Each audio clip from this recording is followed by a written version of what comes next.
summary of the sermon, I probably should read you since you might be a little bit interested or concerned about the title. A year long worldwide pandemic has created much suffering and grief for all of us. And as we each long to move toward reopening the church doors and a return to a more normal way of living, we need to pay attention to and honor the grief that we have experienced. We will examine today how the early church and disciples responded to grief in Matthew 26 and in Acts 1. And we will consider how promiscuous the incarnation actually is. So, perhaps it's time to review our year of living through a global pandemic, and in another day, it would have been called a plague.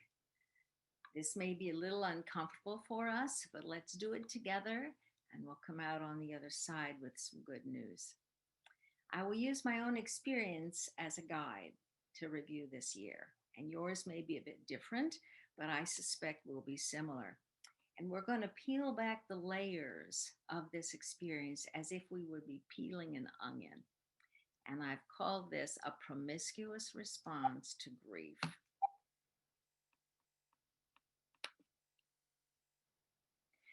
So our experience begins last February or maybe March 2020, the year of the great insight, 2020 insight, right? Probably we began by dismissing the virus. It can't be that bad. And few people remembered or had experienced the Spanish flu of 1918 and the West Nile virus or Ebola or SARS, the swine flu. Those were far away in another part of the world. And this was far away in China. So that first outer layer of this onion is one of denial or dismissal, followed quickly by distraction. For with the war in quarantine, I wondered, well, this is going to be a temporary problem. Maybe I need another loaf of bread. What can I use to substitute if I run out of something or other? Do we have enough provisions? What kinds of shortages are there going to be? You can't hardly predict that, especially when you don't really believe it's going to be a big deal. And just how can we make do for the short time that it's going to take to get through this? Now, this layer is uncomfortable and anxiety producing a little bit, but because we want to deny the impact or the potential, we didn't even think about that. We couldn't get our heads around that. So we just had this thin layer of denial and dismissal, and maybe a bit of creeping anxiety. So my plans for the weekend got canceled in March, and well, bummer. And my plans for the next week are now uncertain. Oh, bummer. The virus is an inconvenience. We lost some family activities. We lost social time. We lost our plans. But the next layer is when the fear begins to set in. Some people panic, buying sprees in the stores, fear of running out of what we thought was so important. I wanted a supply of wine, and the stores were closed. And I wanted yeast to bake some bread. Because bread was comfort food, not because I usually and routinely bake bread. But there was no yeast in 4 grocery stores I went to in Philadelphia. But especially there was fear of how much we did not know. How in the world is this thing spreading so fast? Are we all at risk? How can we stay safe? Does the virus stick to an apple or banana? Does it live on cans or SWAT light switches? So much was unknown. So gone was the sense of certainty and predictability and stability of our days. We'd lost the rhythm that we didn't even know we had. The calendar is now in chaos because now it's empty. I am reminded of an illustrator of Charlie Brown, Charles Schulz, who once said, I have a new philosophy. I'm only going to dread one day at a time. The next layer after that is more intense fear, and we begin to feel panic. When will I see my grandkids again? How am I going to go to a doctor? Which appointments do I cancel as not necessary, and which ones do I risk getting deathly ill? And do we even dare run errands? How many risks do we take? What is a big risk and what's a small one? And then we begin hearing the numbers, number of deaths, and the dismally small number of protective wear for our hospital workers. And the church ladies start sewing masks by the dozens. We begin to panic. What happens if we contact the virus? If we contract it? And will there be hospital beds available? Will doctors stay healthy enough to treat the patients? Will we have to be put on a ventilator? Will we recover? Should I plan on not surviving this epidemic? What last minute things do I have to do to prepare to die? Where's my will? And is it current? And then when the vaccine's over, finally now, so we move to another layer of feelings as our feelings turn to relief, but still intense anxiety. Will they work? Did they cut corners to make them? Will there be enough for us? How long will I have to wait? Who do I trust? Politicians or health professionals? CDC? The governor? My doctor? We already know that few medical health professionals in our lives specialized in vaccines or viruses. So now we finally get to the core of our onion, the core of the issue that we all have to examine before we can move on to the other side. And that is the grief.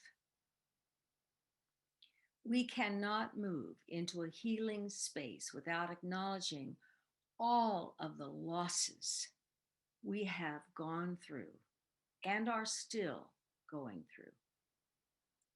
People have died. Families are in mourning. Some became very ill, and some may never recover. Friends, family, friends of friends, co-workers, loss of the expectation of good health. We lost our faith in an effective government. We lost our idealism, our expectation of privileged status. The virus does not recognize status or your bank account or the color of your skin, though for some it is worse. We were losing this struggle for quite a while, and we lost our innocence. We lost the confidence that we were in charge of our lives, that we could decide when, where to move or shop. We lost the ability to plan for our future because we didn't know if we had one or how long it would be. We lost our freedom, our independence. We lost the ability to say goodbye to those who died. And yet our grieving was stifled and could not be expressed well because everyone was quarantined and we feared spreading it or contracting it. Some of us lost jobs. We lost a recovering economy. We lost the ability to hug our friends, to even see our friends or family. We lost our access to weekly worship services in a sanctuary with our church family. We lost so much in 2020. It is right to grieve for all we have lost. And we grieve that we have all been changed, There is grieving when we realize that life after a global pandemic will never resemble the life as it was before the pandemic. We have been changed. Church will never be confined to Sunday morning in the sanctuary again. The definitions of what is church have changed. It is right for us to feel sad that so much has been lost and so much has changed. Grief is part of what we must allow ourselves to feel. And as we move through it, we will slowly begin to heal. So, where is the good news in the midst of grief that is appropriate and sadness that is inevitable? What is the gospel when life turns upside down and there's pain and suffering all around? So I got to thinking, when was my very worst time in my life? The time in which I grieved the most? The time when I asked God where God was when I went through that time. And the time was 1986 when I separated from my husband. When he moved out, I was grieving. My son had left at the same time, not because he took sides, but because he wanted to leave the small town we lived in. My daughter, who was heading for college, stayed with me, although she had thought I was to blame for this separation. My family was now split apart. It is not what I had planned for my life. Privately, my heart was breaking. Several months passed, few people knew that he had moved out and my son had moved out. And I remained uneasy about the possibility that a divorce was probably unavoidable. I was a pastor of a floundering church that was beginning to re energize. They did not know what I was experiencing except for the pastor parish committee. They did know. One Saturday, to my great dismay, my husband had gone, before the separation, had gone to a yard sale that was held by people who knew people in my church, and he had purchased items in preparation for setting up his own apartment. So this lack of discretion meant our secret heartache was now no longer secret. He was moving out. I had no choice but to tell my congregation my marriage was eroding faster than I thought. If I was to stay ahead of the gossip, I had less than 24 hours. So the next morning in worship service, I blocked out my personal life. I made it through the end. And before the benediction, I said, I hope you will stay after the services if you are a member of this church. And people looked a little surprised, but most people stayed. So I walked to the front of the church, stayed away from the pulpit with its power symbol, walked down to the front of the church, and I began. When you hired me, you hired a married woman. But I must tell you today that to my great disappointment, my husband and I are separating, and I am not hopeful for a reconciliation. This will most likely mean we will seek a divorce in the near future. Perhaps not, but I don't want to mislead you.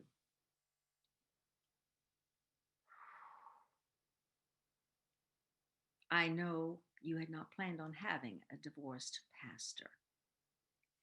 And I realized I really hadn't thought this through or what I was going to say. They just needed to know that. So I was going on pure instinct. And that's when it hit me of what I had to say next. So therefore, I am willing to offer my resignation.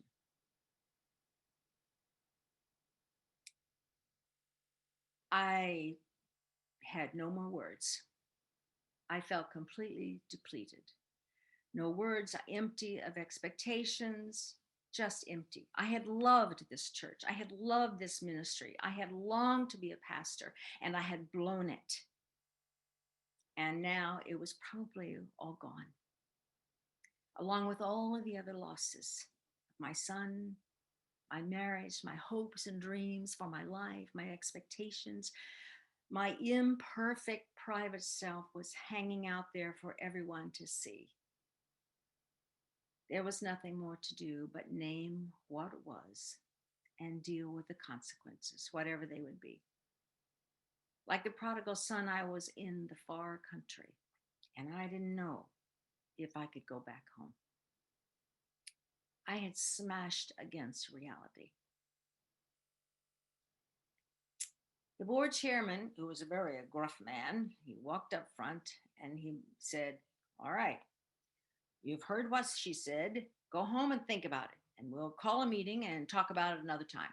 And he didn't announce a meeting. I was a little surprised. Nobody moved. He turned to me and he said, "We're so sorry." And the way he said it, you knew that was his benediction. Meeting over, we're done. And his wife stood up and walked up to me and gave me a hug with tears. The other two couples that were on the pastor parish committee rose and came to the front down the aisle and they hugged me, though the men had never hugged me before. And they said privately, "I know what it's like. It happened in our family too. It's okay. You'll get through it." And then another person came forward to give me a hug. And my eyes were blurred with tears of relief and sadness that this was beyond me. It was out in the open. I was grieving. They knew it. And I was anxious and uncertain about what this meant for being their pastor. But mostly I was emotionally exhausted. And I accepted the extended hands and the hugs, and the touches as a few more people approached me. And I could barely take in what was being whispered to me. And I only half listened. "You're one of us now. I'm so sorry. I'm here for you. It's okay. We love you." And after a while, I realized they were all saying the same thing. It's like it had been rehearsed. It was like I was in a play and they were repeating the lines, same sentiment over and over. And I looked up and there were two aisles in this church sanctuary, and everybody had gone to the edge of the pew and was lined up in the aisle. And they were all waiting their turn to come up to me and whisper and give me a hug. They were saying, "You're welcome here." Never had I failed so utterly, and never had I been so unconditionally loved. Never had I publicly presented my private hurt and pain, the intense grief and feeling as if I were a horrible failure in my life. And never had I felt such complete acceptance. It was pure grace, undeserved privilege, abundant forgiveness, compassion seeping into the gaping hole in my battered soul and filled me with the impossible, the unexpected experience of unconditional acceptance. This was love. This was sacred space. I looked at these aisles of people, incredible power of a Christian church community of people who, when confronted with suffering, are not afraid to offer healing where there's only brokenness. This unplanned and unexpected response was the very embodiment of God's grace. No dogma, no doctrine, no rules, no judgment, only wildly promiscuous love. This was the care, gentleness, and love of a church that believes in the possibility of a resurrection, always. In any situation of grief where we die on the inside, where parts of our lives are dying, we must move towards the resurrection And to do that, we have to give up the idea that God is going to come in and take care of everything and say instead, we will take care of you. And we cannot just say, God loves you, this disembodied spirit up there. We have to say, we love you. The church has, throughout most of its history, talked about divinity coming down into flesh rather than the real incarnational truth that is promiscuous, that says the flesh so shows us divine. When we are in pain, we naturally cry out. We need to cry out. Why? Every child and every infant knows to send a distress signal, because when you do, others may well come to our assistance. It's the secret of the 12-step program. We cannot get sober and clean until we have others walking by our side. It's a community of broken people who can help us restore ourselves to healing. Not perfect people, not pure people, not people with answers, simply broken people reaching out to one another. Therein is the hope and the healing possibilities. And as we share the inner core of our grief to heal, our response to another's grief must always be promiscuous. This idea comes from theologian Laurel Schneider, who says that God's love for us is promiscuous. She writes, promiscuous incarnation suggests excess and indiscrimination of divine love. Promiscuous incarnation implies a God outside of human control and outside of religious rules, but not outside of human life and experience, and not outside of human dangers and hungers and desires, and not ever far away from our ecstasy or our grief. She says, God becomes flesh for a purpose, and that purpose is radical, compassionate, promiscuous love of the world, to such an extent that suffering in any person, in any body, is a wound in God's flesh. And so we love promiscuously because that is what we need to heal the wounds in one another and ourselves. And we move through our grief together in community, because other suffering is our suffering. Their grief is our own. Think about how Jesus modeled this with his disciples in Matthew 26. Jesus and his followers had gone into Jerusalem together. And after the dangerous, although triumphant entry, Jesus tries to prepare his followers for the grief they will feel in a few days. And then as a group, they all go to Bethany for a dinner as a group to Simon the leper's house, where a woman washes his feet with expensive perfume. And there he reminds them again of the coming grief and says, you will always have the poor with you, but you will not always have me. By pouring this ointment on my body, she's prepared me for burial. And the next day they go to the upper room to celebrate another meal together. And they know grief and fear and sadness and anxiety, and Jesus keeps them together as a community. And they reach out for one another, first in Bethany, then in Jerusalem, then the Passover meal. And after Jesus' crucifixion and the disturbing news told by the women who'd visited the tomb, disciples continued to gather and do the same thing. Cleopas sought out his friend, and they walked to Emmaus. Companionship would help them heal, and they're chatting away, and they're going to go visit friends and invite a stranger to join them. A promiscuous love always is about hospitality. Our United Methodist friends say open arms, open doors, and open hearts. Hospitality and inclusion. In the early days of the church, the early church in Acts 1, they met together and they soon were called the body of Christ.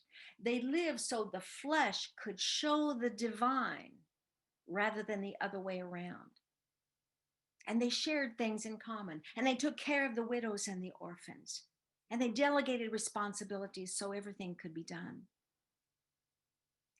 In our deepest grief, in our deepest wounding of whatever kind it may be, God's radical, compassionate love can reach into that very spot and heal it. I know, I have felt it.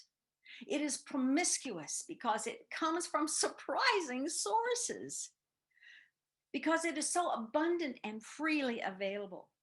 It is these fleshly bodies that show us the divine. I felt it with his spontaneous expressions of promiscuous caring during my deepest hour of grief. And it broke through, and I felt the presence of God. People simply moving heart to heart. And in doing that, we connected soul to soul.